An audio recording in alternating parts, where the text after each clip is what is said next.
'Twas the time of the preacher. I used to be such a nice guy. Well, for a man that don't go healed, you run your mouth kind of reckless, don't you?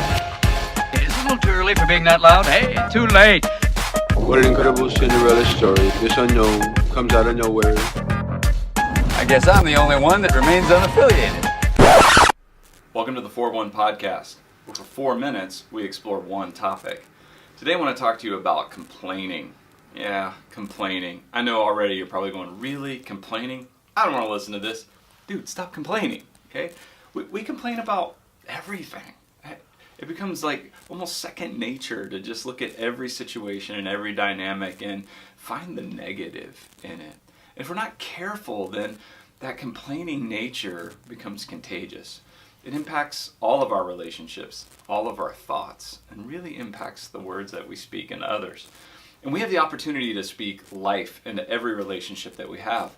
But I think through complaining, we end up speaking a lot of death into others. And that hurts things. That hurts our relationships. That hurts our ability to share God's love with other people. And so let's pay attention to our words. There are even things that we really, really love that we can end up complaining about. Like for instance, this week, I was talking to my oldest daughter and I said, I got a tough week ahead of me. I got to record these podcasts and I've got to do a devotion with our staff team, and I've got to speak at this event, and then I got to be ready to preach on Thursday night, and then I've got another speaking thing I have to do, and this feels like a lot. And she stopped me and she goes, Dad, do you hate your job? I go, no, I love my job. And without even realizing it, she was carrying like this thought, like he must really hate his job. I mean, this is what he does, but he feels down about it or discouraged about it or he's complaining about it. And I was so glad she asked me that question. What a great question to ask. Do you hate your job? No. In fact, I was like, I love my job.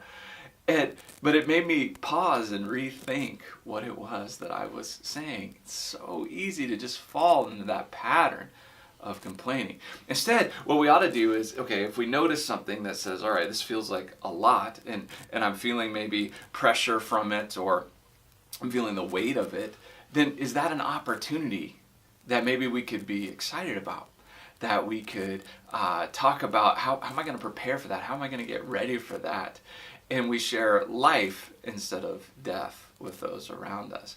Because really what we have the opportunity to do is to express passion in our life. And passion is so powerful. I mean, just like complaining is powerful in a negative sense, passion is powerful in a positive sense. And there's not enough directed passion in our world. I think there's a lot of misdirected passion that goes towards things that are really wasted, and it's not passion that's truly useful in the grand scheme of things. But what if we took the things that were really most important to us and we became passionate about them as opposed to complaining about them? We stopped saying things like, I have to do this, and we replaced that language with, I get to do this. What a different outlook on the world. I get to do this podcast. I don't have to. I get to. This is an opportunity to do something that, brings life to me. Whether it encourages you or not, I don't know. But I know it brings life to me thinking about these things and having the opportunity to express them. And so I want to have passion about that. I have passion about getting to share with our staff and to pour into them and to encourage them and challenge them and, turn things up a notch and, kick it into another gear and to go for it, a little bit more. I have passion about getting to speak to our church and to speak at events. These are opportunities, not things I have to do, but really things I get to do. So what is it that you get to do? Whatever that is, don't complain about it, but have passion for it. And go for it and give it your absolute best. And when you do, then you'll be giving life to others instead of putting death on them. And that will certainly help you as you pray for one. Keep it up.